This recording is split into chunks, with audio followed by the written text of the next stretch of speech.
That'll be okay. And if you could just click on that little, we've used all of our space in the cloud. That's So everyone noticed last night I have not uploaded the videos last night because I did not get home till 11. So I'm going to apologize in advance. I will have the videos for that'll be uploaded into Whova probably before lunchtime today for the videos for yesterday, and then we'll try to get them in today. I just have to take our one of our speakers this afternoon back to the airport as soon as he leaves, and then I will get everything uploaded. So I would ask our wonderful volunteers to stay and do all that for me, but I think that's kind of rude. So I'll just do it myself. Thank you all for coming. Everyone has been engaging really well online. We've had lots of questions. What I will do is tomorrow, and we'll have a few more discussions on kind of the expectations for the end of the week. Those of you who have been participating, especially if you've been here, I've been here through the majority of the week this week, I will be giving you your books on Friday. I will have to tell you this will have to go to, I have some of you who I would love to be able to give extra books to, but especially some of our 2Gs wonderful who are here, but I don't know that I will have them because I've had enough attendees, and I would like these books to go into the hands of educators who are in the classroom. That doesn't mean we are not all educators, but you know what I mean. So I think, and then we'll try to send the books out as soon as we can, but we have a lot of our lessons we have to vet and also have to track everything. My folks who are watching online, I want to tell you this is the magic of Whova. Those of you remember when if you are in a one-to-one school, and mansplain, that's where you have a computer for every student. No, sorry, but we have where your students are, you could see if they watched their videos or did their work type of thing, and you got those little, things to track. Whova is wonderful because Whova tells me exactly what you do, what percentage of the videos you watch. So if you are one who just popped in and watched half a session and left, I know it. And it gives me a percentage. And if you don't hit a certain percentage threshold, I will not be able to give you, even if you're in the first 50 or 60 teachers, I will not be able to give you books and or a stipend because I have to write a long report as to how I spent the money that I'm given from the state. And that's not fun. So I like to make sure that that we can ask for more the next year. So I try to make sure that I'm very thorough with how I hand out and disperse the funds, as well as the books that you're given. I mean, the books that are being handed out are worth about $250. These are good books actually, and there are some things that folks who are here in person will be getting. And I apologize that this feels exclusionary to my folks online, but because they're here, I would like to reward everyone who's been able to take a week off. I know some of you are teaching summer school and you do not have the ability to come. I would love to be able to have you here, and I don't want to hold it against you. So if there's any resources that we give out that you're not able to get, let me know, and I will try to find a way to get them in your hands in some way. Maybe I'll be able to find a donor or someone to be able to provide any extra resources, because I don't want anyone to feel that they got cheated out of anything. Or anything that we've done here this week. So with that, I would like to introduce our next speaker. We have a great day today. Our first speaker is Ms. Joanie Schirm, and Joanie is a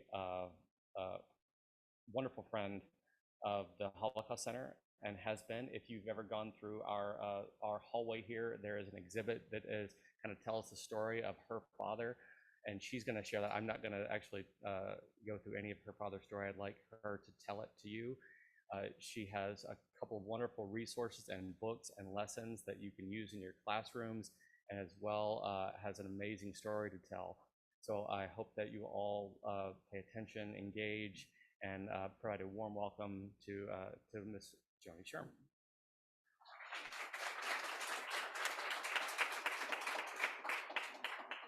Thank you. I'm so happy to be here. My mother was a teacher. That's one thing. But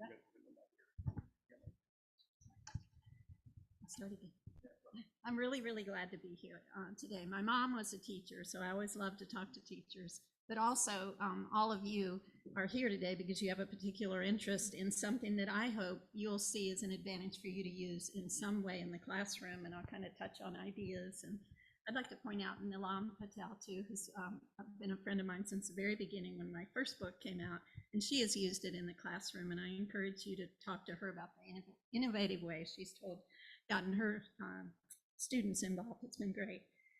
So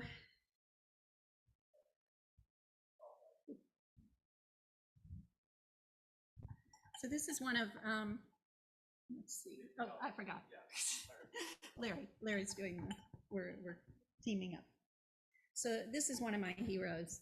And if you read the quote, it's a quote from many years ago that really echoes now and really always in history. And it's kind of a call to action. And I think that's what we're all about here. And I always say, I like to say, I teach peace. And that's really what I feel like all of this story is about, and people can relate to that. So I'm going to give you a little short version on me. And this is my family. That's a picture from the 1950s. And I grew up in Brevard County in Indian Atlantic in Melbourne on the beach. And so it was during the Space Coast time, and it was a big deal in our area. And my father, who took care of some of the people that were working on the space program, ended up getting a certificate that said that he was a space pioneer, and he was very proud of that. My background is I was in the engineering business for years, 16 of it owning my own firm here in Orlando. Kind of my claim to fame was serving as the Joanie, FIFA. I'm gonna switch. I apologize, we're having an issue with hearing on this side. Everyone online, tell me if you can hear this, and you please type in the chat. Better? Okay, here, so let's talk right. Just talk right in the Okay. So anyway, FIFA's World Cup, which many of you, if you're soccer fans, you might know that. Orlando hosted it in 1994, and I was a volunteer committee chair for the bid and the host committee. It was a big job and a wonderful fun. So anyway, you're going to see why in 2008 I began my path forward to be an author and to understand really my family history in a big way.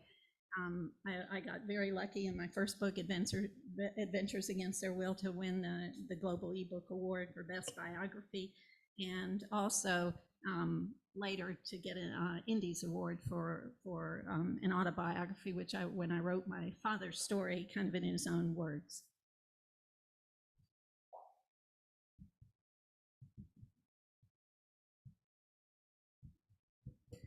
So I had a story when I was little that I could tell in the classroom when somebody would say, tell a good story about your family. And my story was different than anybody's, because I could say that my father was a refugee during World War II, and he escaped from his Czech homeland. And a lot of people didn't know, but 20,000 European Jews made it to Shanghai, where Japan and the Japanese and the Chinese had a war, and Japan was controlling that harbor. And so there were all different things that were happening there, but it allowed you to get there without a visa and a landing permit for a short period of time. So that's how my father got there. He was a young doctor. He was able to go into the interior and practice medicine, and he also went to be trained to be able to learn the Chinese, and he really mastered it pretty well in that a 4-month immersion thing that he did. So anyway, he went to Peking, now Beijing, and he met my mother, who was born in China of American missionaries. And 5 weeks later, they were married, and they had a 60-year love affair.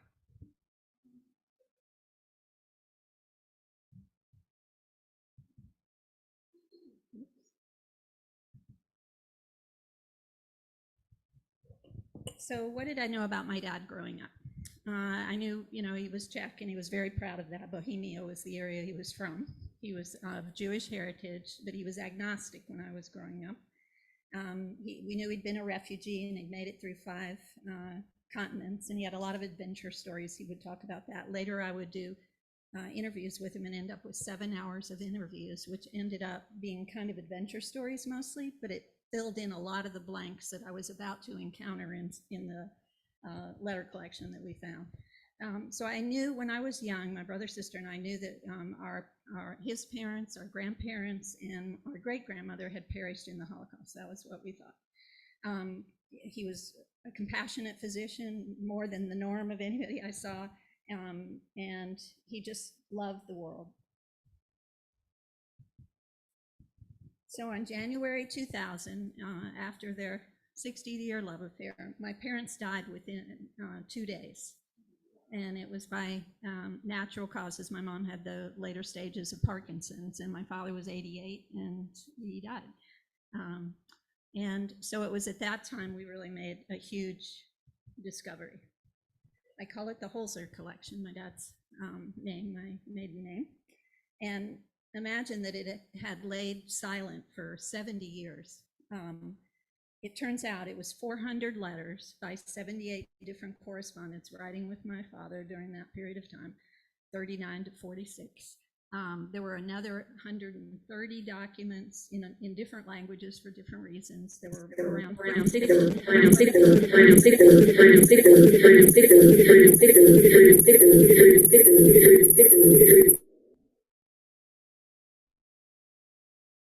So in the end, with all these things we found, and then I went to the United States Holocaust Museum, and I had the pleasure of working with Henry Mayer and also Peter Black, who was a historian at that time. And both of them were amazed with what the collection was, and that's a quote from Henry Mayer. Another person I became really good friends with was the librarian archivist. Her name is Micheline Amir, Mickey Amir, and she had a Czech background. And to this day, we are really good friends. I just saw her about a month ago in Washington, D.C. She's retired now, but she's just wonderful, and she helped me all the way through, including recommending people as translators and the like. So this was kind of the time of my obsession. So I sold my engineering company, and I just started intensively looking at all the things that needed to be looked at to really understand this very big collection. And what had to be done turned out to be kind of a worldwide, to the right, next one. Yeah, sorry. A worldwide effort.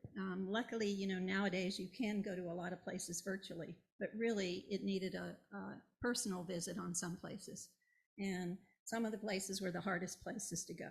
So over time, as I was looking at things, I was learning where were the places that really had impacted our family. And it turned out Terezin, which if you study the Holocaust, is a major kind of place where people in the Czech lands, though, they were sent there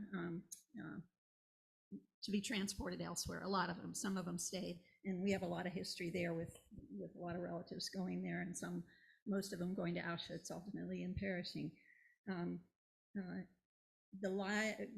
I did live interviews with people all over the world. So these people were descendants mostly, but there were some that were still alive.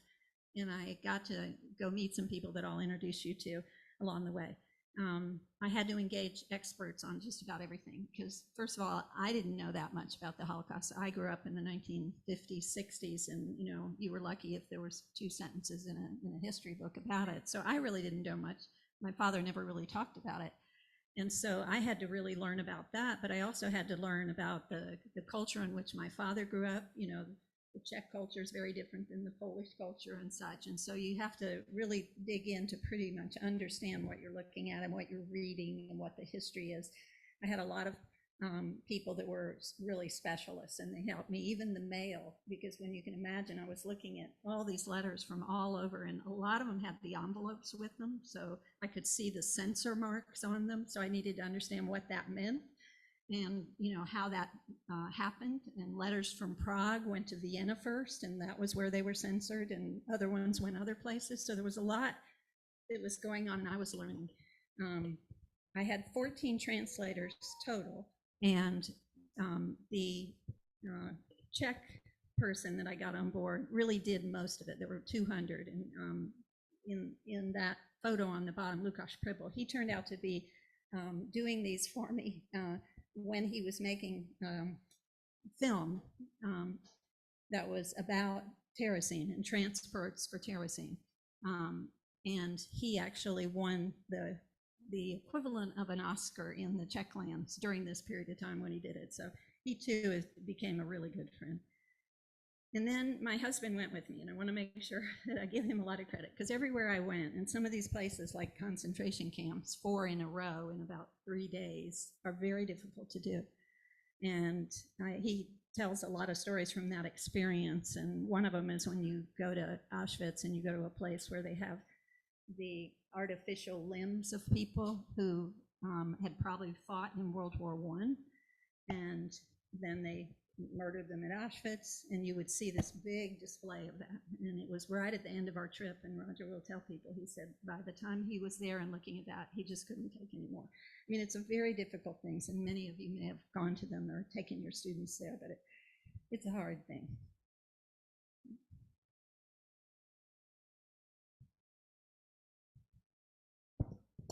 So this was my first book, and I got really lucky because I happened to meet Madeleine Albright at an event that the American Friends of the Czech Republic had, where they were resurrecting the statue that had been there of Woodrow Wilson at the station where my father said his last goodbye to his parents. And they had, in a fundraiser, I had donated, and I could get a plaque there in honoring my dad there. And I went, and she happened to be there, and I kind of stopped her at an event and asked and told her about my book and said if I sent you chapters or would you read them, and she did, and she wrote me, this is just a little bit of the letter she wrote, but it was a wonderful letter, and it came on my birthday right before the book was going to be published, so it was really special.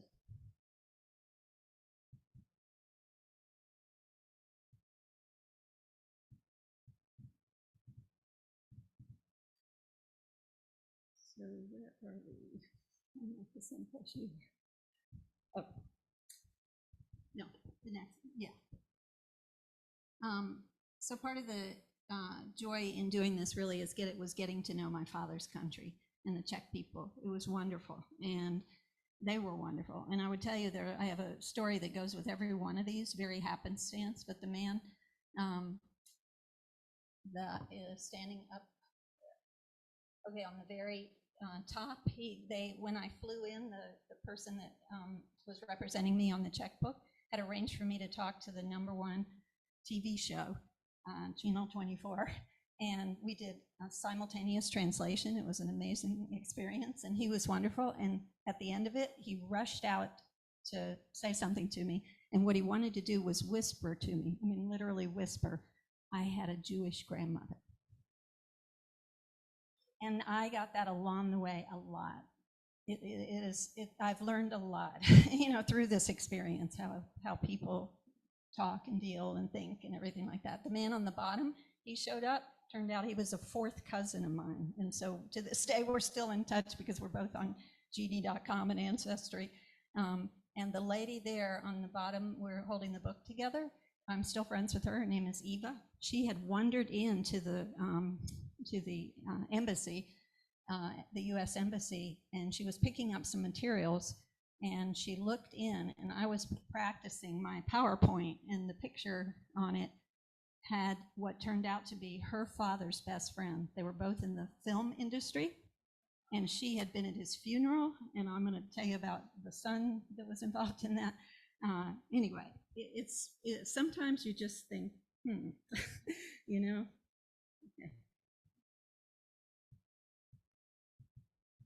So My Dear Boy is my most, well, actually I have one after that called Steadfasting, which I tell people it was all the things that couldn't make it in the other two, I put it together, and it's a chapter book. So I do have Steadfasting, and I actually love it because it's kind of a lot of search stories. But My Dear Boy is when I wrote the story of my father, and I used all the letters and I have 70 of his letters. I had the interviews. I had all these people telling me about the history. I just felt like I couldn't tell his story for him. He needed to tell it. He'd never told it. And when I worked with Potomac Books, they sent it to all these experts because for me to tell it was a stretch to some people, whether it's fiction or not or whatever. But I could tell them, when they had one expert call me, I could tell them everywhere in that book where I got that information, whether it was photos, I was describing what he was seeing and things that he said. So that alone was just, I was living in my dad's life for a while. And I'm not sure who should be pushing this. I'm going to show you the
that filmmaker from all this stuff that I sent to him. I sent him volumes of stuff. You can imagine how special that is.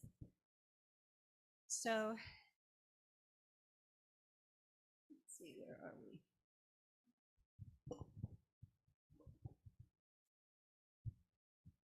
So when I talk about things, my father saved so many things that, you know, I have little traces of piece of paper that take me everywhere. So I was able to do a timeline on him and even put the names of boats or trains and everything because he saved it all.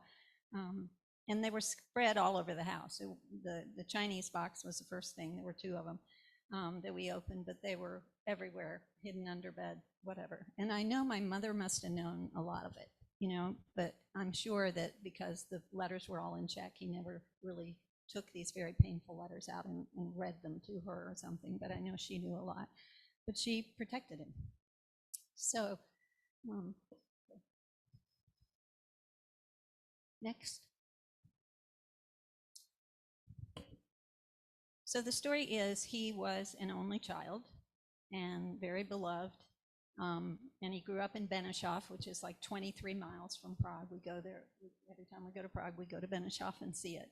And it was an idyllic time, what they called between the wars. So his father had fought in World War I, had been sent to Russia, had been a prisoner, had helped with a lot of things that happened that are famous in history, but he was gone for 4 years of my dad's life. And when he came back, he took over the family business, which was a grocery, like a wholesale grocery business in Benešov. And my father had a good life growing up, peacetime. Nobody saw what was coming until obviously starting in the late 20s, early 30s. You could see kind of what was unfolding right around the door from them. So these are the people of Adventures Against Their Will. They are cousins and friends, some childhood friends. Most of them went to Charles University, renowned. It was the second oldest university in Europe. And I'm going to go through a little bit more about each of them. Next. So here's a document that, and by the way, every time I go over there to do research, Lukasz would go with me to translate and to help me really understand what things were. So this is from at Charles University when he was there. And one interesting thing was that the Czechs at that time, the students that were there at the beginning, they would ask, you know, what your designation? Yes, your designation and on the information, and they would put Jewish. And then when you could see as Hitler came in, then everybody's registering Czech. So, you know, it was looming always in the background. Next. So these are the things. Then my father, there was compulsory military service that began because of what was happening with Hitler and the threat on their border. And so my father joined the military after he graduated, and he was an officer by the time he went on to different duty stations. But these are the things that were happening in the world. And so what I would say to you, sometimes I spend time hearing echoes in history, and I hear it now. So imagine if things don't go well right now in our world, us doing a list of all the things that are going on. So you can think in your mind right now, and that's where I stay. I'm living back in his day all the time, and I'm saying, oh, wow, that sounds familiar. But I'm just telling you, these are the things that were going on. And it was a time when the Czechs knew they were in great danger, but they still held out hope because there were commitments to them from other companies. They would protect them, but clearly that didn't work. Yes. So when my dad ends up leaving the army, there's 2 escapes that he makes. One, and I'm not sure, can you guys see where it says Valdic's voice? Oh, yeah, go backwards. I have my dad's voice describing his escape, and we may or may not be able to hear this. There, I don't know if you can use that word. If not. Okay, so what I have on tape are the stories, like I said. He tells adventure stories. So he tells the story of how he escaped. The Germans came in.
the Germans came in, and for 2 weeks, the Czech army didn't really know what was going on. So the different units were moving around, kind of uncertain. Then he describes how a bunch of generals arrived on a train, and they took them under arrest, essentially. And my father, who was the doctor of the unit, he was responsible for inspecting the meat that they were going to eat, always. That was part of what he did. He'd go to a meat house or whatever. And so for 2 weeks, he said he helped people that had injuries from playing soccer, football. And then he decided he just wanted to leave. So he asked his aide, who used to drive the car for the doctor, he asked him if he wanted to leave, and it turned out he lived nearby where they were, and he said yes, he would. And so my father sat down and wrote himself an order. And all Czechs, because of their history with Austro-Hungary and such, they speak German and write German or Czech. And so he decided he would write it in Czech because the Germans don't know Czech. So he writes this order to be released, and that's what he's describing. They drive to the gate. He hands it to the guy, the guard, and the guard says, I can't read this. And my dad says in the thing, I could have read it if I didn't even look at it, but I read it. And the guy clicks his shoes and says, you can go. And at that moment, he would have been shot as a deserter. So he was on his way. And when we talk about resistance, one of the things I remember from his story of getting to be able to then go to his second escape, which is China, one of them is that when he got on the train, he ended up from an old girlfriend in a town that he was near. He went there and he changed the top of his clothes, but he kept his pants, which are the escape pants that are in that room over there, which we didn't even know about. We found those too, and I knew what they were immediately because he describes them in depth. So he gets those, but he has his army boots on. So he manages, and there's a long story that goes with it. He manages to be able to get on a train where the Gestapo are starting in the front of the train and walking through to see if they can identify anybody like my dad. And the conductor of the train sees my father, notices his boots, and he waits till they're going, and then he comes back to where my dad's sitting and tells him that he needs to keep moving to the back because they never make it all the way to the back.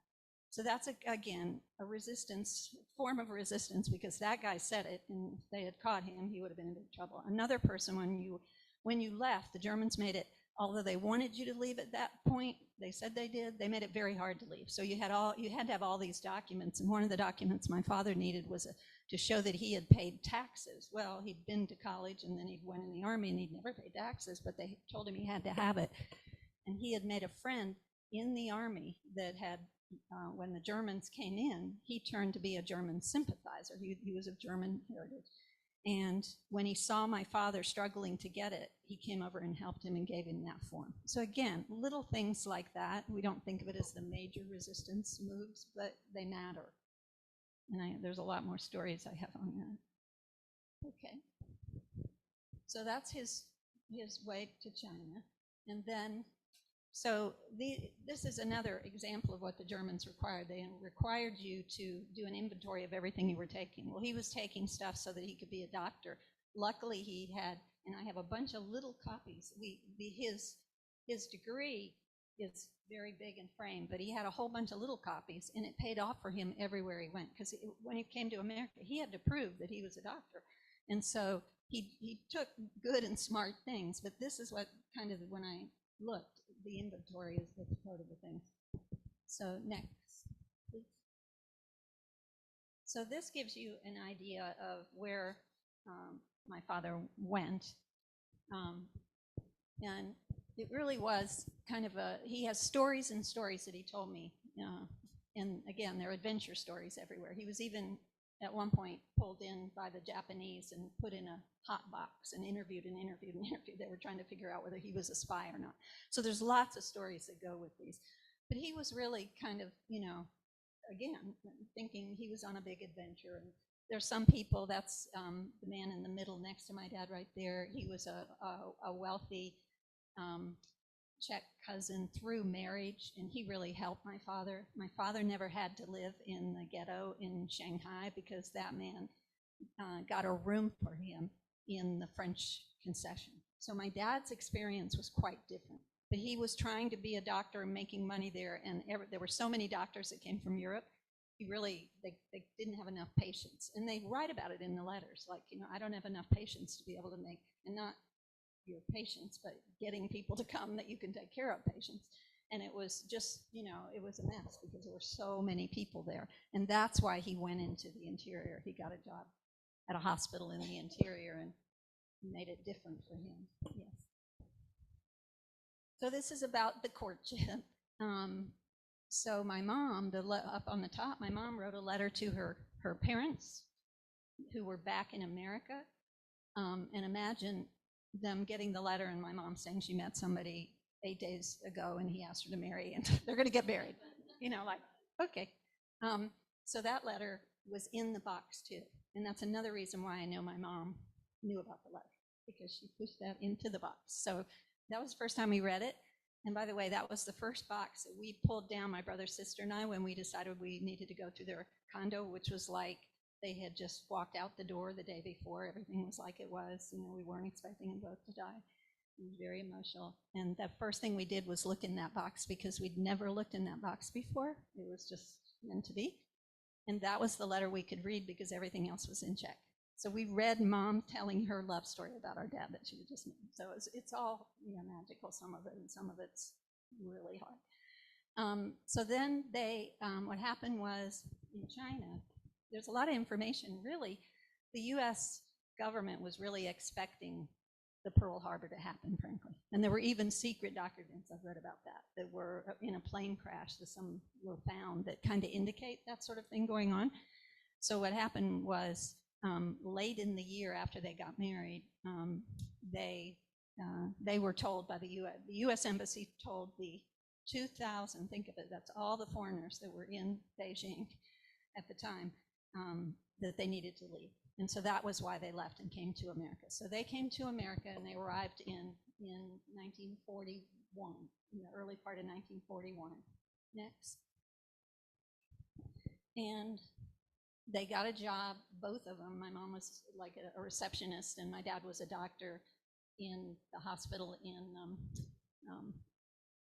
Southern Cal. I can't remember what the name of the hospital was. Anyway, and then my father tried to enlist, but he was now, he didn't have any way that he could enlist as a non-citizen and everything, but he was trying to enlist, and then Pearl Harbor happens. And so at that point, it drives them to, my grandparents lived in Pennsylvania, and my dad had never met them, so they decided they would leave California, they would go there, and they'd decide what to do, and my father was going to try again to go in the military. And this is a picture of when he goes, and he actually meets with a well-known German, whose name I can't think, not German, general, who I can't think who it was. But it was the same thing. He couldn't join because he wasn't a citizen at that time. And there was a lot of turmoil going on in how they were going to do it. And so he ends up practicing medicine for a little while, and they lived with some Czech friends that had made it to America in New York. And then he gets a job at a hospital in Indiana. And my brother is born in Purdue. So in 1944, my brother is born, and my father gets his citizenship. So then he wants to serve. And by then, there was a great shortage of doctors. So I have a file about that thick of my father trying to serve in the military in some way. And at one point, they made him contact the Czech army in exile. And I have a letter from that organization telling him that he's okay to serve. So he finally gets to serve, and how he serves next is in Peru and Ecuador in an oil field run by the British, where 100% of the oil is going to the war effort. And it was the American Medical Association and the military that teamed together, and they were assigning doctors. So they go there, they're first in Peru, and then they're in Ecuador, and my sister is born in Ecuador. So a quick funny story, one time, we were on a family trip when we were little, and we're all crossing in to be able to see the Canadian side of the waterfall. Anyway, and we're crossing across, and the guy says, the old-fashioned way, in high security, they say, "Where were you born?" My father said, "I was born in Bohemia," because it was Bohemia back then when he was born. And my mother says China, and my sister says Ecuador, and then my brother and I, we're from America. And he said, you're like a regular United Nations. That was the story I always told. So we had a unique thing. Next. So then after the war ends, they come back to America, and my father signs up for the United Nations Relief and Rehabilitation Act. And in fact, the United Nations didn't even exist when that was first set up. It was the largest collaborative of countries to come together for a relief act ever.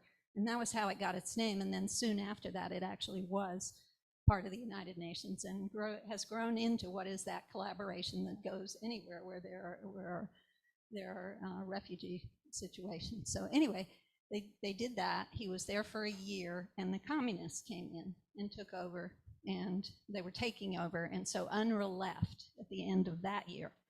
During that same period of time, in 1948, early 1948, the communists took over the Czechoslovakia. Once they were free, they were the first out of the war, by the way. When the war was ending, they were really the first ones that rose up against the Germans, and they became free again. And then they lost it to the communism. So there are letters that indicate my father wanted to go back to China. He and my mom were going to go. He was going to do a charity hospital. She was going to run a school, and they couldn't go back there. Then there's another letter from an aunt who's saying, you really can't come back to Czechoslovakia. So that was when they decided that they would do something. And what I found is in Long Island, they had the coldest cold they had ever had one winter. And the story goes, my father was looking at JAMA, the medical magazine, and he saw an ad for a hospital in Chattahoochee, Florida. And that's how he ended up going to Florida, and it was to be the doctor in what we called the crazy house, which is derogatory, but it was the mental health. When you were committed, it was there.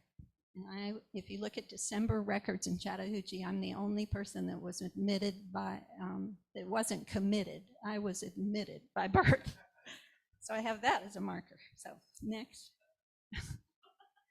So anyway, so it ended up, my father had this wonderful life. We had a life on the Barrier Island. It was a really wonderful place to grow up and everything.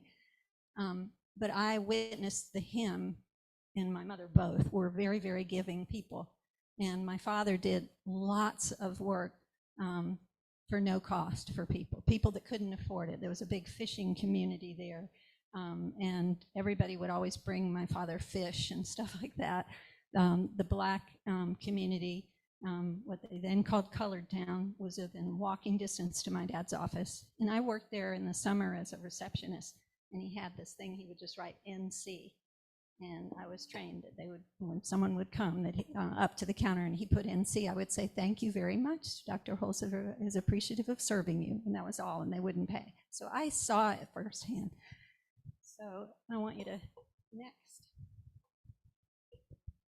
So I want to tell you the rest of the behind the story of a lot of things. One is that when Schindler's List came out, and it was the same year, 1993, that the U.S. Holocaust Museum opened up. I thought it might be good to get my father talking, and I went over there and I asked him if he'd go to see the movie with me, and he said very strongly, no, I won't. But that night he went and he typed this list on his old Boss typewriter, and it was all the people that he knew through random information, because remember, the U.S. Holocaust Museum and all the ways you get information now wasn't there. And he listed all the people that were relatives that had died. There's 44 of them. And then some of the people that were his age and where they were. So a lot of the only children, amazingly, of this group survived. So you can see kind of what all went on. My father did return in 1963. For the first time, and my mother went with him. And there's a place in, I think, let's go, maybe go next. No, okay, I'll come back to that. So There's a place where you can go in Prague and you can see the list of all the people that died. And my mom said that he wanted to go in there alone, and it's an old synagogue.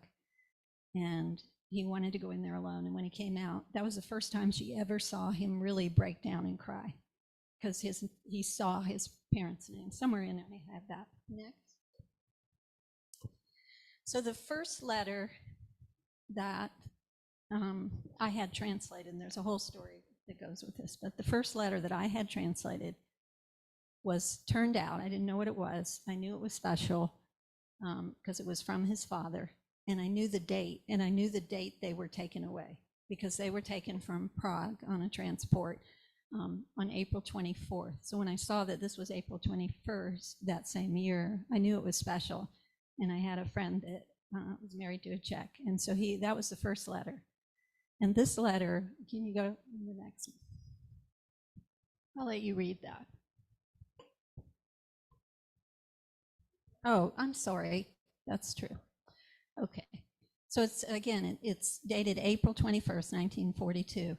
And Arnoš, his father, is writing him from Prague.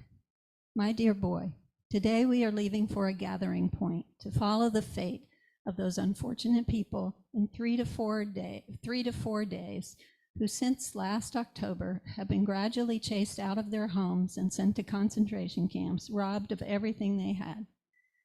That happened to us as well, and we had to leave all the ground floor and its furnishings, a flat that has always been such a cozy home to us. Carrying only the necessary clothes, we are setting on a journey, not knowing the day of our return or when and where we can be reunited again. I am not certain whether I will see you ever again, so I decided to write these lines as my goodbye to you. I deeply regret that I wasn't able to know Madam Ruth, that's my mom, and your family life. I wish both of you much, much happiness. I had a lot of disappointments in my life. However, I have tried, when possible, to spare you from my shortcomings and help you to become a doctor, a profession you always sought. You have always been a good boy, and we are proud of you. I wish for you to find full satisfaction in your profession. I also wish that your profession of curing doesn't just become a source of wealth for you, but that you yourself become a benefactor of the suffering humanity. So when I read that, I knew that was the father I saw, and I realized he was living out his dad's wish. So, really, I've felt all along there's like a lot of things that happened when they needed to happen in my journey, so I could really understand what it was about, and that I could really become passionate about teaching peace. Next. So this is when we went to Sobibor, where it was Peter Black at the U.S. Holocaust Museum who told me that there was a train that coincided, because my grandparents only went to Terezin for 1 month, and then they were sent out. And that was kind of rare at that moment. And there was a train that he said had a lot of Czech Jews on, Bohemians. And so they were never seen in a record after that. And Sobibor was just becoming one of the worst killing camps, just for killing people, that was created. So I went, and we took this expert with us. And when we toured it, it wasn't, it's famous because there was an outbreak of prisoners there that managed to escape. And the Germans at that time thought that they would be found out about all the horrible things they were doing, and so they were nervous. So they tore everything down there. And so the only thing that still remained was there was a forest ranger house right when you come to that place, how it was originally used, and there was a guy, and then that's where the captain of the Nazis had lived. So that's still there. And then when you walk in, there's a pathway where what they did is when people came in that early stage, they just took them off the train. They took whatever belongings they wanted, and then they marched them, to the gas chambers. And so, and they called it the do you remember? The Highway to Heaven. What? Yeah, Highway to Heaven. That's what they named the road that they were walking down. And so when we were done our tour, oh, by the way, there was a little museum that they built now, very small museum. And I don't know whether any of you remember, but back in those days, when we were there, so probably like 15 years ago now, there was a man that was identified in Detroit, and he had been a Nazi, and he had been a camp person here. I mean, one of the guards. And so he was fighting extradition, and it was all over the news. And we walk into this little museum, and he's denying that it was him. And there is his picture and a description of him. It was like, whoa, just come here and look at this. It was unbelievable. Anyway, so when we walk out, and I asked Robert, how long do you think my grandparents would have been here? And he looked at his watch, and he said, about as long as we've been here, 2 hours. Next. So this is what my father saw when I talked about earlier. When you walk in and you see the names, they basically, you can see my grandparents' names, Ernest and Olga, in the middle. And all it would say for everybody is, the date of their birth and the date that they were taken away. Some of them are correct, some of them aren't, I've been told in that place. Next. So, when you look at the letters, this is just a real few of the things that they tell my father. So remember, they're going through censorship, so they can't say a lot.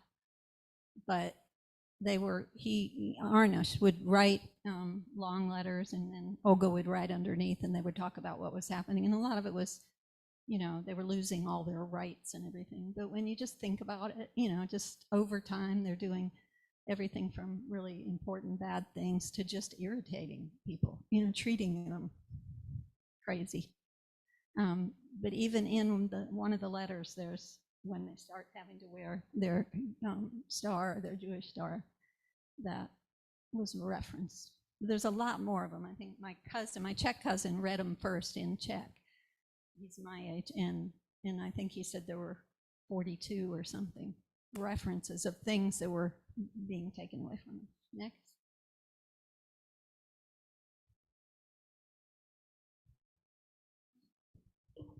So this is long, and we don't have to go over everything, and I know you have really good experts on resistance, but I've thought about it often, the little things, the big things that people were doing that were resistance. And I think what I see is, in my mind, resistance has to be viewed on a spectrum. Some people are doing things that you just can't believe you could ever have the courage to do. Other ones are just doing the little things you can do. But it's a reminder of doing those things. That's what I feel like. Don't forget to do these things. Speak up along the way, because, by the time you lose it all, you've lost it. So, there are things that we all can speak up about that are unfair, that are unjust, that, and we see it all the time. It's not just now, but really, next. So some of these, like related to my dad, I told you about the Wehrmacht, and while he was escaping, he did, when he went through Paris on his escape, he went by and tried to sign for the French military, but he wasn't a French citizen, so they turned him down. And then when he was in Shanghai, there was what they called the Czech Circle, was just kind of, that's, you're gathering people of Czech background. He tried there, he did sign up. And later they were taking people that wanted to go, and they would put them in other armies. So the Czech Army and the Czech Air Force were really active, but they were mostly like in the British or others. And then next, I guess. Oh, my father's testament letters are really hard, I think. In the communist tax bill story, see if I'm not sure myself. What's the next? Okay, so I'm probably running behind time, so maybe I shouldn't look for it. But what I wanted to say is, I do? Oh, I'll talk more, and I'll talk slower. Oh, okay, okay.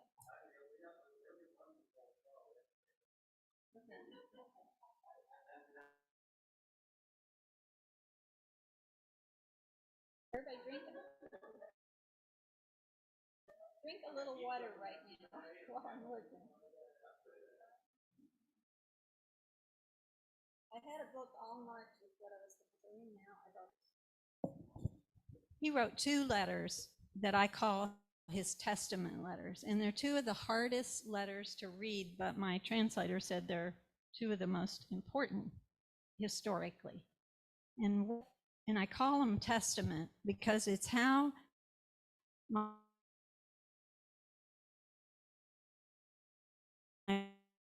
father, who otherwise was just so great, the Czechs were the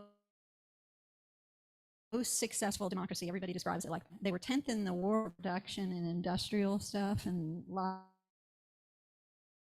of things still exist today. Skoda cars, and a very successful father for a year.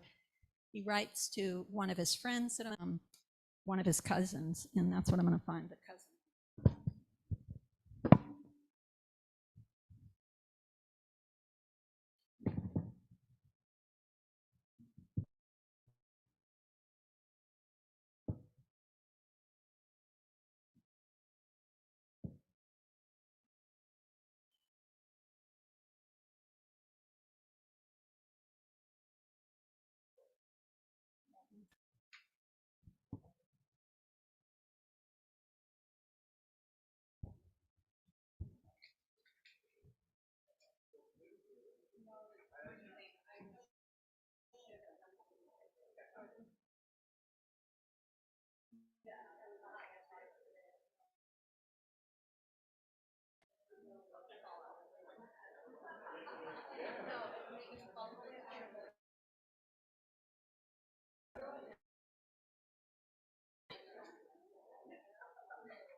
Everyone online, just like Joanie's looking up some pieces, so just there's an intentional pause here, and everyone here is taking a little restroom break for a second.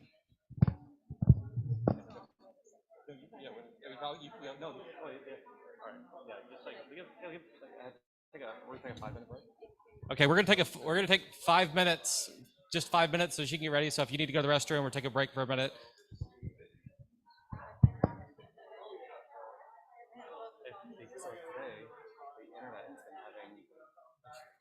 really bad. Like it's been blurry for folks online. So they're like, I actually like it's we've gotten 4 alerts. They're unstable. There's nothing we can do about it. It's unavoidable, and that's my responsibility. Come in person. Come in person.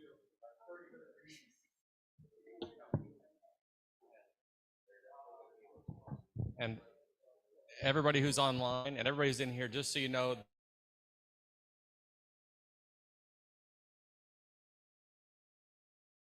the building itself is having internet issues. Unfortunately, affects those folks at home who are watching. That's why you're getting the blurry screen and the text. They're having some issues.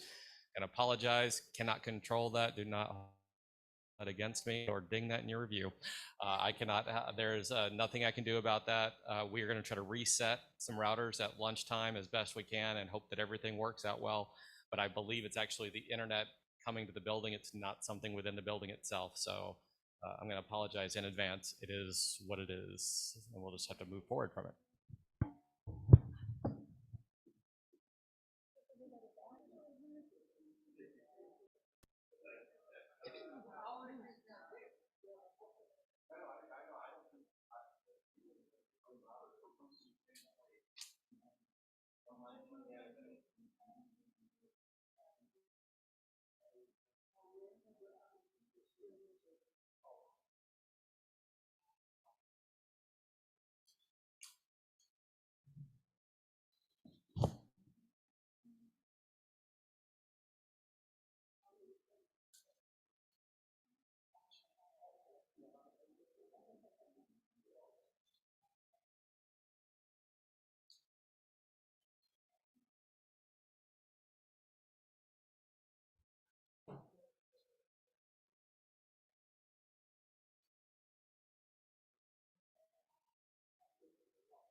Everybody will start back. I finally found what I call, there's 2 of them, a testament letter, and it was really, they were 2 of the hardest letters that I read because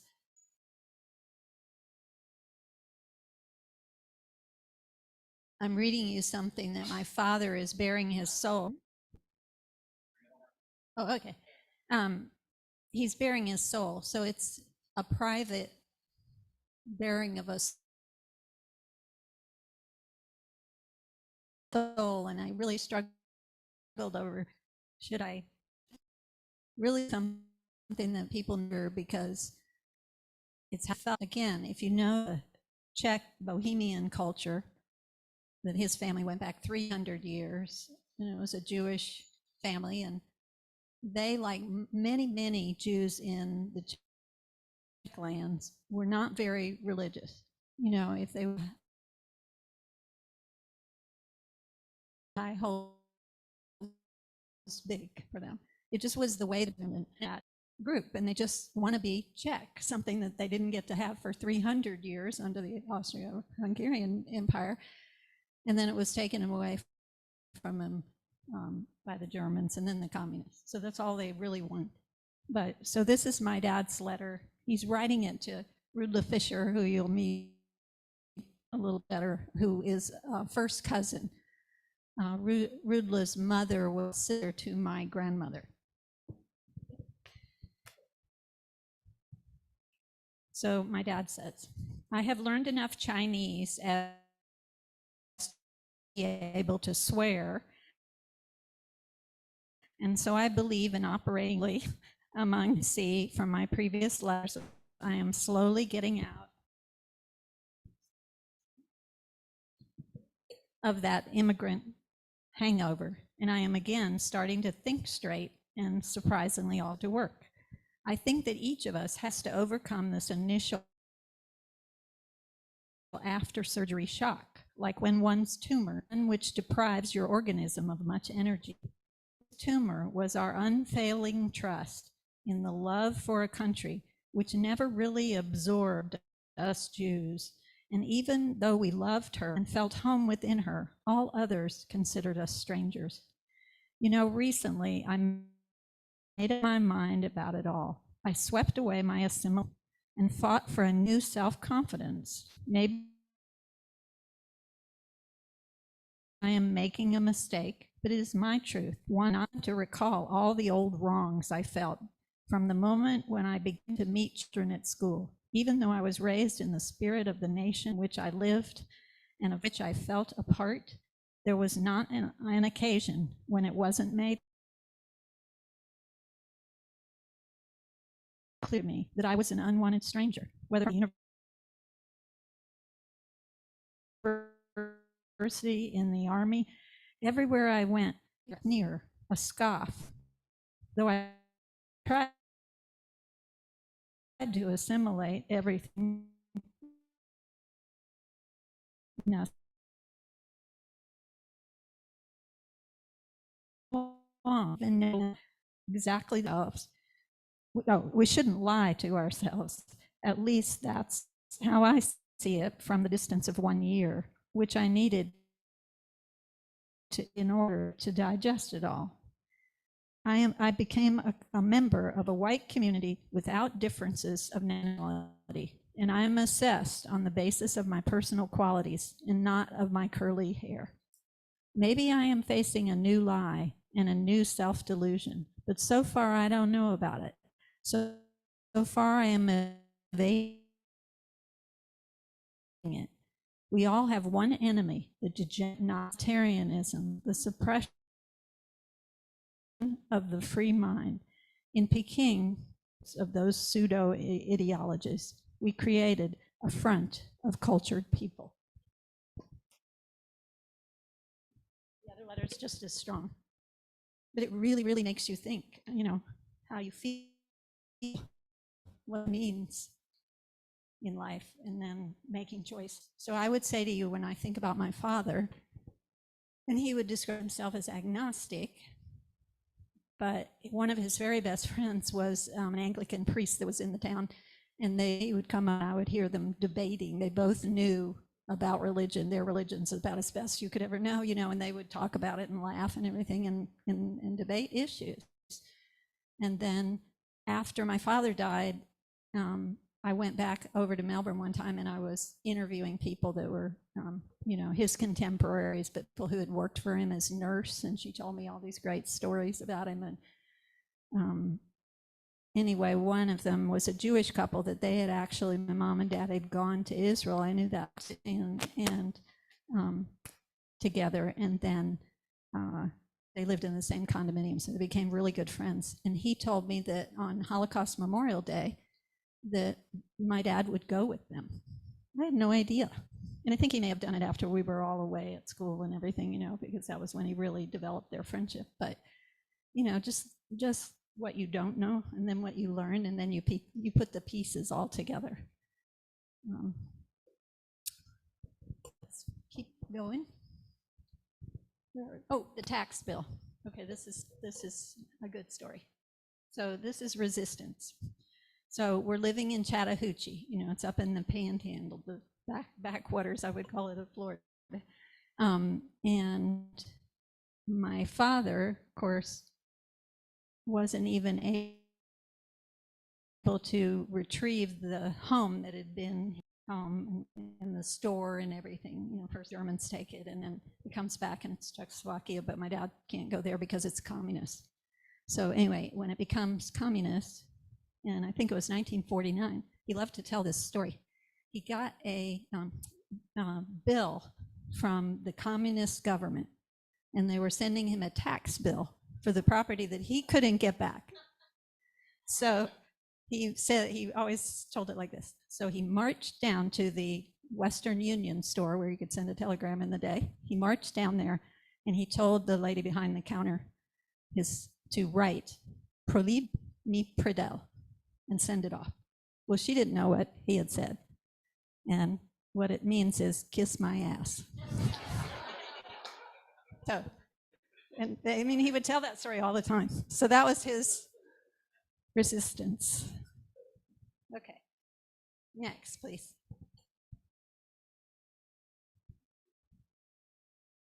Okay, so now we'll walk. Now that I know I have all this time, I'm going to talk really fast. I'm going to go through these people that were in my first book, who are his friends and relatives. And this is kind of the outline of who they were. And then I'll go through each one and little tidbits about them. Next. Oh, yes.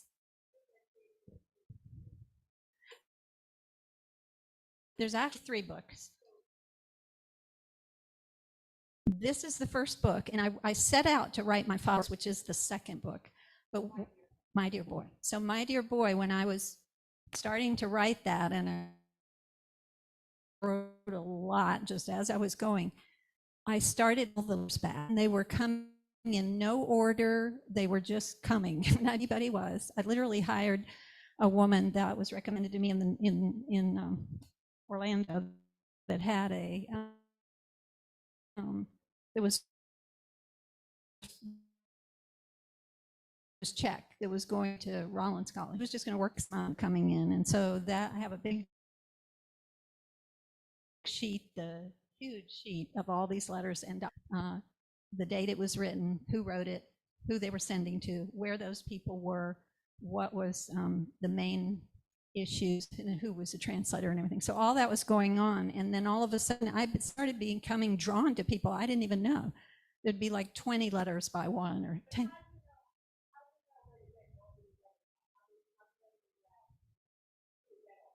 Oh, no, we found that in the boxes. The old letters. He made, yeah, you're right. I didn't. Yes, okay. She was asking me how we got the letters, the 70 letters that my father wrote. He kept carbon copies when he was in China. But he didn't keep carbon copies of all of them. That's the thing. There were only 70, but they told us so much. Sorry, that's really important. And it makes it very rare. One of the things that the U.S. Holocaust Museum, Henry Mayer had told was that it's so rare to have two-way. You know, you have somebody that has their grandmother's letters or whatever. I've got him talking to people, and they're talking back to him. And yeah. So yeah, it's a gift like you can't even imagine. So anyway, what happened was I started being drawn to these people by the letters they were writing, and I had favored characters basically emerging in my head, and I thought, I got to know what happened to these people. So I'll just run through really quick. So Carl Schirmbaum, I'm going to come to it, but I literally found his wife, who was still alive in Washington, D.C., and her daughter, I'll tell you more later. For Rudla Fisher, his son lives in Boston. Hannah Winternitz, which I'm going to tell you a really cool story. Make sure I tell you this when I get to Hannah. She married a man, and his nephew is a retired Anglican priest, and he led me to her daughters. Pavel Kraus lived in Chicago. He was 91 when I met him, and a wonderful guy. And Franta Schoenbaum is Karel Schoenbaum's brother, and he was trapped behind. And he's the one, when I told you that when I was giving the speech in Prague, the woman came up to me, and that was her father's best friend. That's Franta. And then Vladimir Wagner was he's not Jewish, and he was a best friend of my father. So now we'll go through each one of them, and I'll try to tell you brief stories about it. So this is Karel, and that's in my book. I have it like this. So you get to see the letters. Some of them typed, some of them wrote. Sometimes they're a combination. Next. Okay, so this is his wife. So I met his wife, Katka, and a little bit about them. So I would try to get pictures always when I would talk to family members or whatever. And so I have this I have more pictures than you can imagine of people. Okay, so Karel was a friend. I call him a friend from Monash, but their grandfathers, my dad and his grandfathers were businessmen on the square in Benešov. And so although he grew up in Prague, they would come to visit all the time. So they knew each other, and their fathers knew each other. He's a very interesting character, very, very smart guy. But one of the things I found out about, and maybe you've heard this, is that Hermann Göring's youngest brother, is it Albert or Alfred? I forgot. Albert, I think, worked at the Skoda shop. Skoda, when the Germans came in and they took over, there was already a relationship between Germans and at the Skoda factory. And so two of the people that I talk about worked there when they got out of college. And so he was a lawyer by degree, and he was working there. And it turns out in history that Göring's youngest brother was sympathetic to the Jews. And Vlada Wagner, who I'm going to tell you about later, his father-in-law was the chief administrative officer or something at Skoda.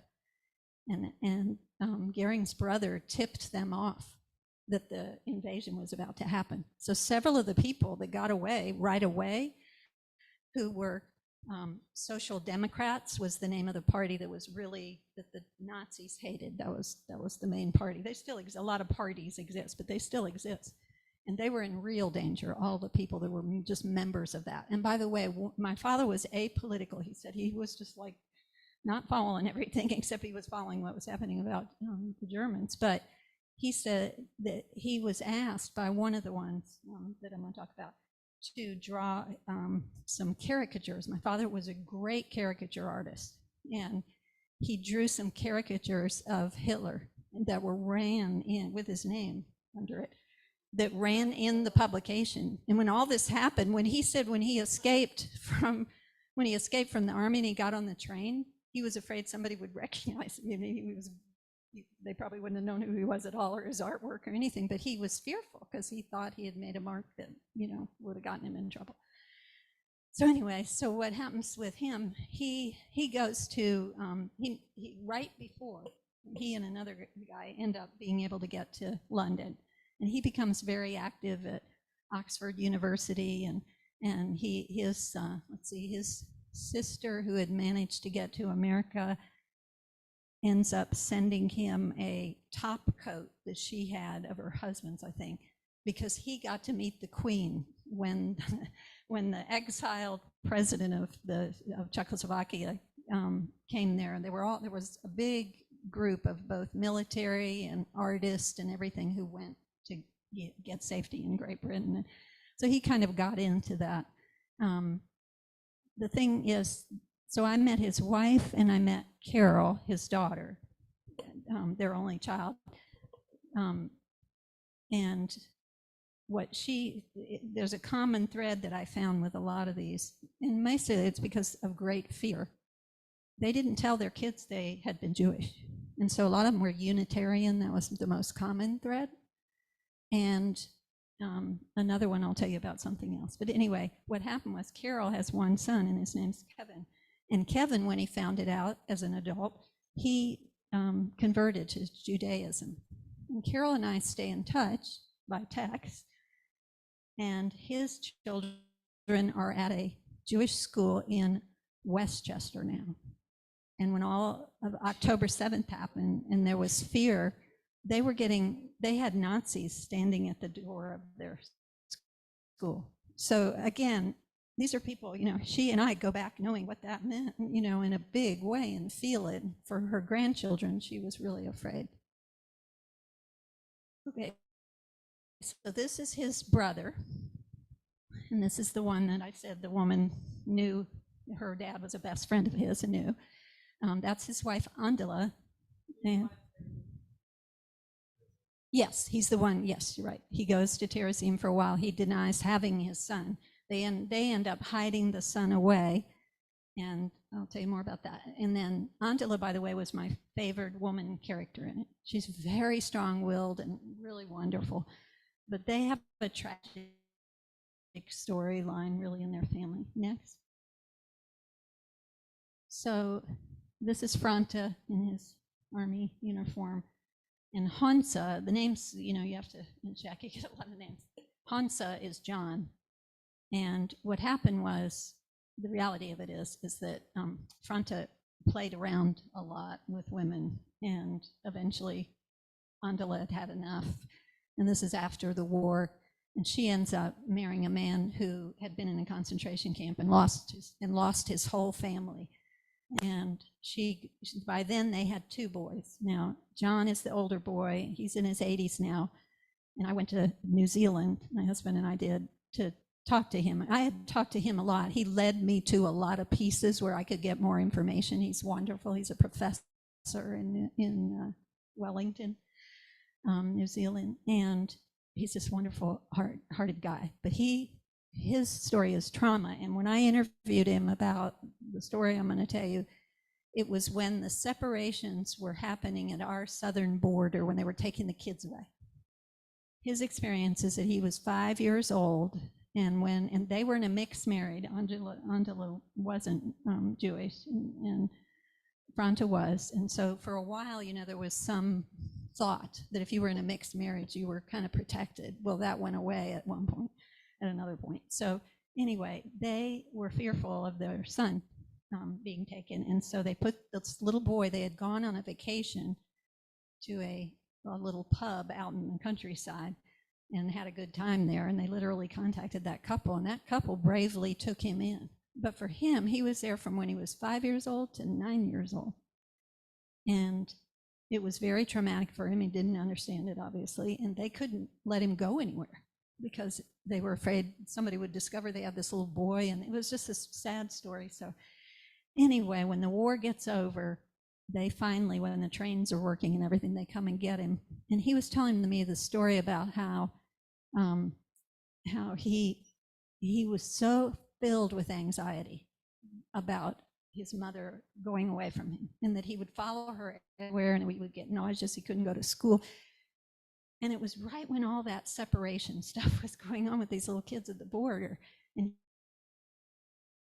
he was crying, and I just felt like, gosh, all those little kids, or anywhere in the world that this is happening. I'm not saying anything political. I'm just saying, where you separate kids from their parents, there's a trauma that stays with them forever. It's really bad. But he's just this kind-hearted man. And the woman that, I said knew his father,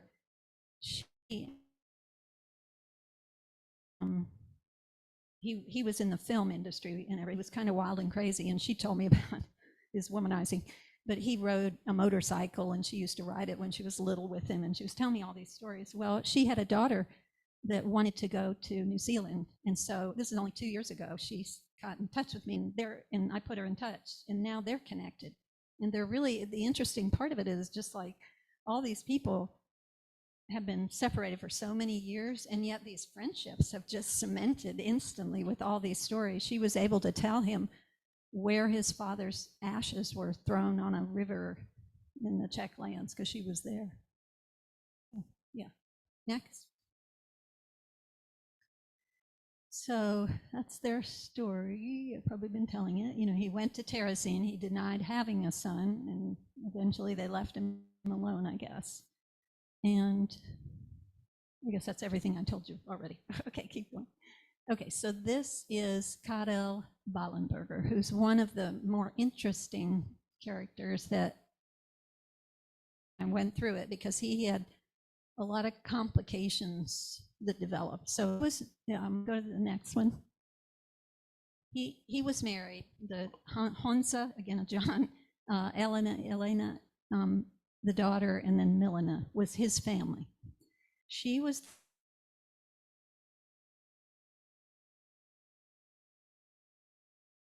the daughter of Lance. He was a very important, I think, lawyer.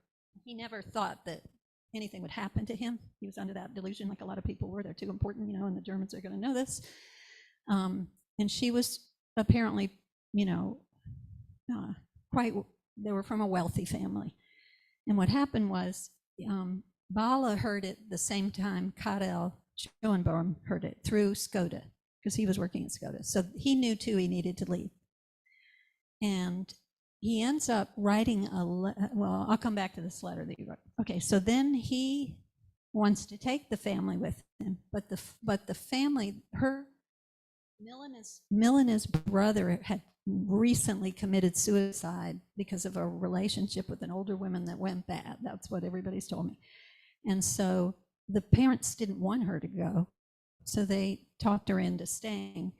I also found out, we all in this process, the family and everything, that there were probably marriage things that weren't good, actually. So anyway, it was not good. So she didn't go with him when he leaves. And then he's trying to get her out, and he gets her a visa. I think it's somewhere in South America, and she doesn't move on it. And it turns out she's having an affair. There's all these things that you learn about people's lives that you're not even sure whether to write it, or put it in something, but it's all the trauma of it all.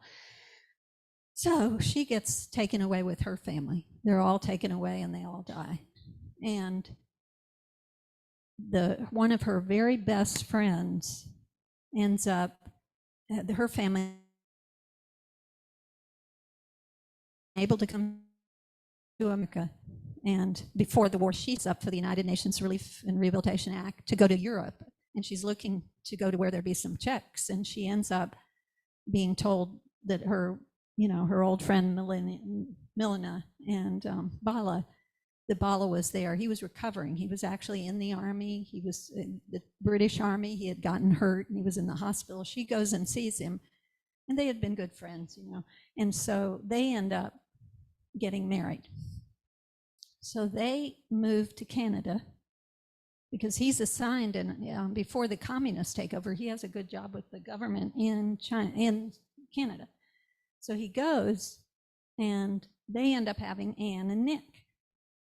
But what Bala never admits to, but it turns out it's true, is that he fathered a child in London, and that's Hugh. So right in the midst of when I was doing all my search, the story, I won't tell you every story in the book, but the story of me connecting with Nick is one of those Google, there he is, works at a university, I'll email him. And then I get an email back, and then it's everything you ever wanted to know. Anne had a real problem with her father. Her father was kind of gruff and mean to her. She died during this process of cancer. It was really sad. And she never had really accepted her dad for doing enough for the first family that he had. They didn't tell them they had that first family for a long time. The mother knew, but nobody said anything about him. They never said anything about being Jewish and all these things. And so she was quite outspoken about it. Well, then along the way, right before my book is published, I suddenly find out about a letter that was written. It was a woman looking for Karel Bala because he had written a cousin, and we never figured out whether they were related or anything, but they had the same last name, Ballenberger. And he had written and pleaded for them to be his sponsor to the US. It was like one of those last minute football passes because it was the only chance that he had to leave right away. And he wrote this eloquent letter. I called it a resume for life. Like, you're my distant cousin. Please help me. Here's who I am. I'm a good person. I have these kids. And the woman found it who was related to this man, found it in his belongings when he died. And so she went in search of who this was that wrote it. And that came in right before it was like the final stage of publishing, before you publish. And it changed Anne immensely. It was like really, really something. It was like a gift to her to be able to see that her dad had tried. And it was painful, it was painful for everybody. But anyway, that's one story there. Okay.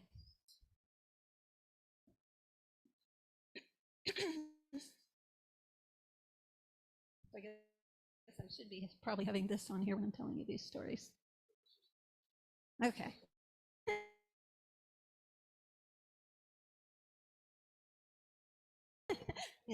Yeah.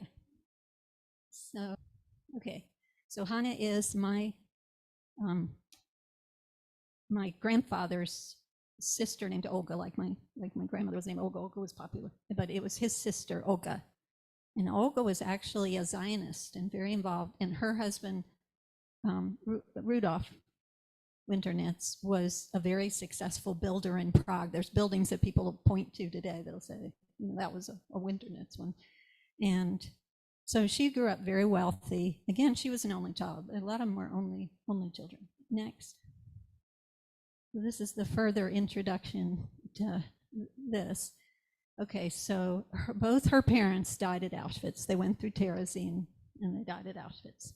She managed, her father knew at some summer house they had, knew a Nazi who helped Hannah at 19 years old be able to go to Great Britain. She wasn't part of the kinder transport that you sometimes hear about, Nicholas Winton's transport, but she was lucky. And she went, and actually at the time Great Britain was promoting you could be a nanny or a housemaid. There was a shortage of people to work in the house, and so she went to do both of those. And her letters, I have a ton of them, and they're wonderful. It's like out of a movie. And her, so the man there, where it says nephew Owain Bell, okay, he actually had one of our Czech cousins during the summer come and live with them. So it was the Czech cousin, young cousin at the time in his 20s, told me, oh, you should talk to Owain. He can tell you about Hannah, which I did. And then, as you can see, that's them in Orlando with us. We became great friends. And that daughter, Stephanie had a bunch of stuff of Hannah's. She had her address book, which had my dad's like 6 addresses where she'd scratch through every time he was moving. She had other people that I was looking for. So she sent that, and she sent a diary and a journal. And so I learned a lot about Hannah, who I really loved. And one side story is that Hannah was afraid to go back to the Czech lands for a long time. So she decided in 1968, they call it the Czech Spring, when things were kind of easing off. They had a leader, Dubček, I think, and he was not into communism as much. And everybody thought, oh, it's going to change. And she took her 2 daughters and they went there. And guess what happened? The Soviets rolled in their tanks right when she was there, literally in Prague. It's a really bad story of history for the Czechs, but it was very dangerous. And so she never went back again. But here's my story. The rest of the letter that I didn't read you, in the last letter, my grandfather says that if he doesn't return, he's telling my father, if I don't return, he's telling him what he'd like him to do. And one of the things he wanted him to do was give his brother-in-law, Rudolf Winternitz, 30,000 crowns for what he has done for us. Now, I don't know what he did for him, but they were, taking care of him in their darkest times. And so Roger and I, my husband and I, are going to stay with Owain and Kim, and he has set up a meeting with Stephanie, and she doesn't know it, and she takes in kids that are having a hard time. That's kind of what her job is.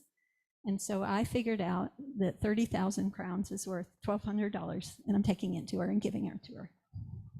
And I can't wait. So anyway, okay. So that's that. Yeah, so I'm telling you all that. Okay, now, this is one of my favorite people too. This is Pavel Kraus. So Pavel is related by marriage to, I can't remember right this second. He's somehow related by marriage. And I know, Leo Lilling, who was the man in China who helped my dad. He's related to him. So Leo and Leo Lilling is related to Winternitz. So that's the web. So anyway, next. So this man, it was a LinkedIn. So I used every social media thing I could to find people. And so somehow I found his niece. And she thought everybody related to them over there had died. And so she immediately thought that I was related. Well, it was kind of like I'm sort of related. But anyway, she was just wonderful. And so she said, oh, I'll get in touch with my uncle and I'll tell him about you. And so I was holding my breath, and my husband and I went over to Melbourne to visit some friends, and I'm just getting in the car, and my phone rings, and he says, and he has this Czech accent, and he goes, is this Joanie? And I said, yes. And he said, I hear you're looking for me. And from my house over to Melbourne, like an hour and 45 minutes, he and I were talking, and it was the most incredible conversation, because the letters that I have that are about, that involve him and involve my dad and involve another guy named Rudla, who is a crazy man from Prague, who was a good friend of my father's, who was a ladies' man, and he did all this stuff. Well, that Rudla in Shanghai was writing my father in the interior, and I have great letters from him, and they're really colorful. And so anyway, he knew him and he hung out with him and everything. And so I would say to him, this is what's so weird, I would say to him, do you remember when you went to that brothel and you did? And so it was like weird. It was like and he would go, I remember that. And so we had the weird, Roger, when we got out of the car, Roger said, that was the strangest conversation I've ever heard. Because I was like, I knew what he was interested in. I knew what had happened to him. And anyway, so that's a crazy one. So, but anyway, so then we went to Chicago. His daughter that lives in New York flew in. He'd never talked about stuff, but he wanted to talk to me alone. And I'm going to show you the next slide.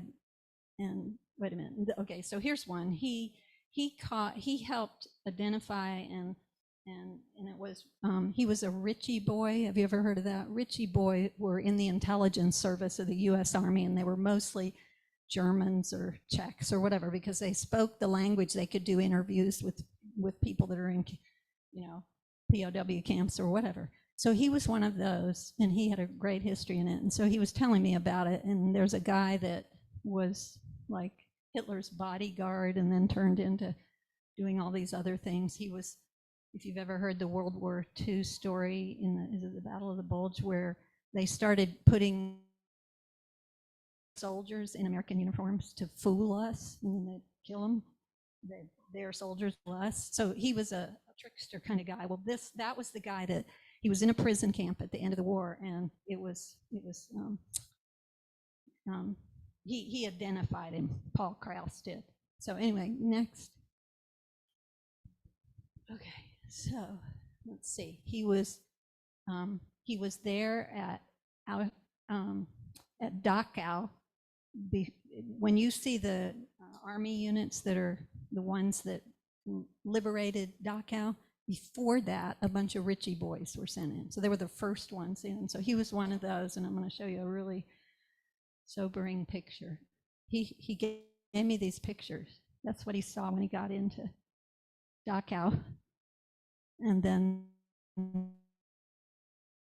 he also was part of the group that went and liberated, they call it liberating the Eagle's Nest, which was Hitler and the Nazi party's meeting place up in the Alps, I guess it is. And there was a story rumor, and I had read about it, and I asked him, and he said it was true, that Goering had a really expensive wine collection there, and the military liberated that too.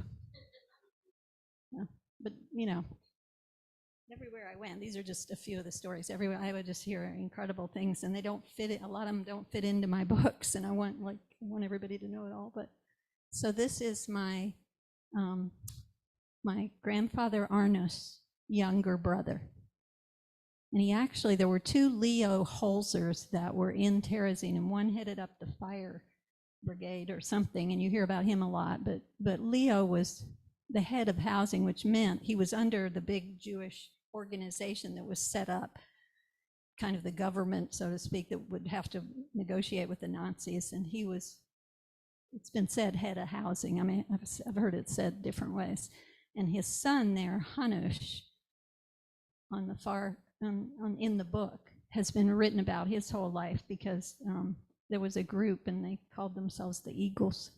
And they were kids that survived the whole time in Terezin. They kind of grew up. They lost that middle part of their teens, and then he never went to college, but he was always interested in transportation, and he got into all kinds of stuff in transportation. And then do you know that he ended up negotiating the for the Czechs, although they moved to Switzerland when communism came, they just left. But he was the negotiator on the deal that Skoda did with Volkswagen, and he became very close to the Volkswagen people for a long time. So he ended up being very successful. He was so kind to me the whole time. Every Christmas before he died, he would send me Czech music on a CD, and just really nice man. Next. And then there's Vlada Wagner, who's so interesting. And I have a 32-page document translated by a volunteer woman that was very well known and respected Czech at the U.S. Holocaust Museum. And it's an incredible after the war storytelling and into the communist period. And Vlada wrote it, and clearly my father read it and had some notes on it. So I think it was a draft that he wrote, and then there's my dad looking at it, and so anyway, it's people in the story, he first initial of their last name. So it's a big mystery who a lot of people he talks about who died, who went here to this camp, whatever. He was not Jewish. He was a hematologist by degree. He was in the hospital where they took Reinhard Heydrich. I don't know if you all know Reinhard Heydrich, famous story he was the butcher, what they called the butcher of Prague, but more importantly, he was the guy that was probably, I've been told he might, and you can tell it better than me, but he might have been the replacement of Hitler if something happened to him. He was the head of the group that went around the shooting. Yes.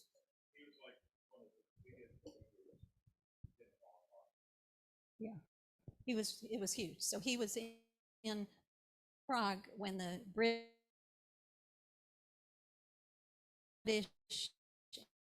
and they collaborated with some being involved with a group. The story is that they actually did poison Heinrich.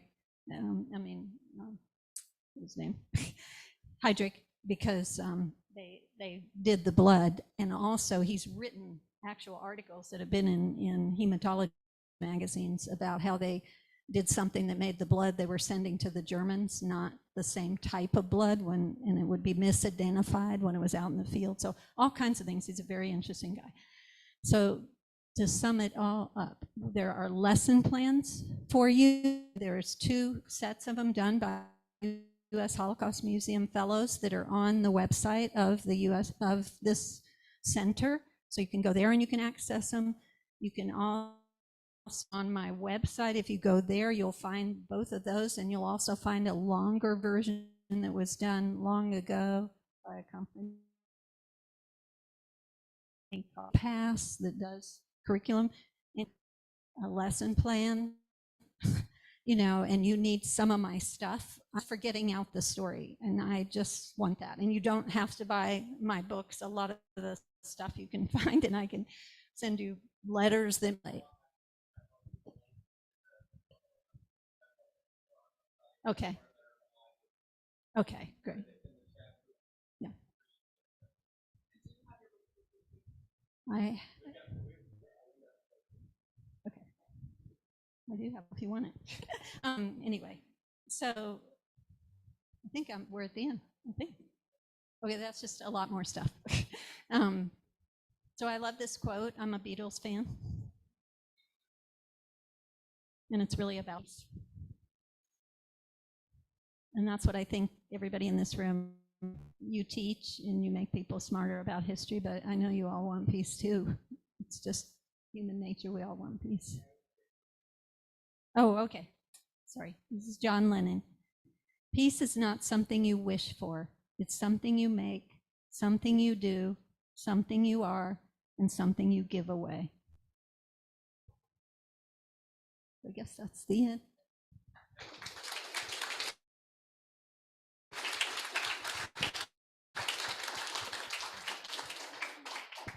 Thank you so much. So hopefully we've got a lot to process.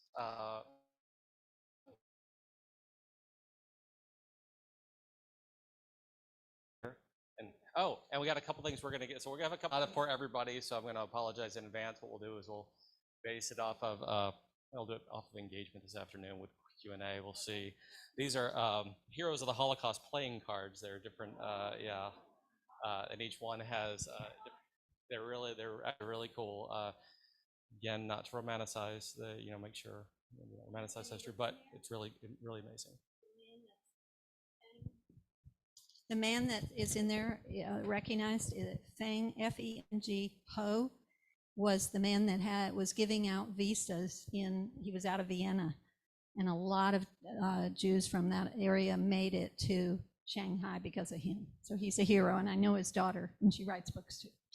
Yeah, Joanie says we can get his daughter possibly to come maybe next year. So that could be something really interesting.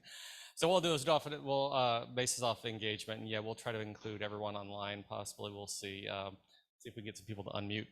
I know we've had, and I'm going to go back to for everyone who had the whole center's having internet issues. Apologize in advance.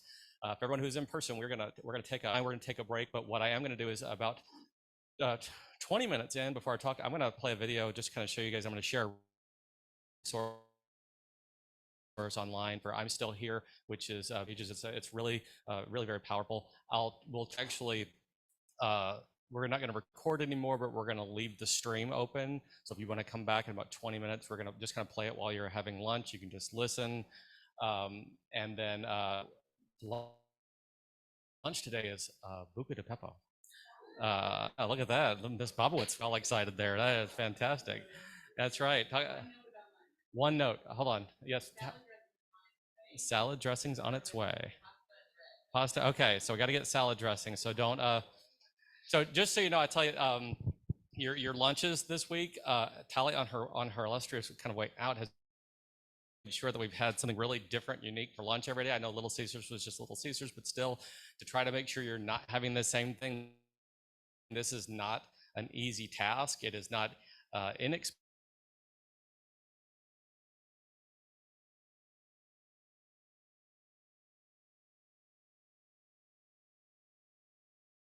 And it's and to go people who are helping respect and honor all the work you do and the commitment of time that you've made to be sitting here this week with us for the week. So I'll play the video at 20 minutes, and then we come back. Our speakers in the back, Dr. Rajel, who's going to be speaking with us today.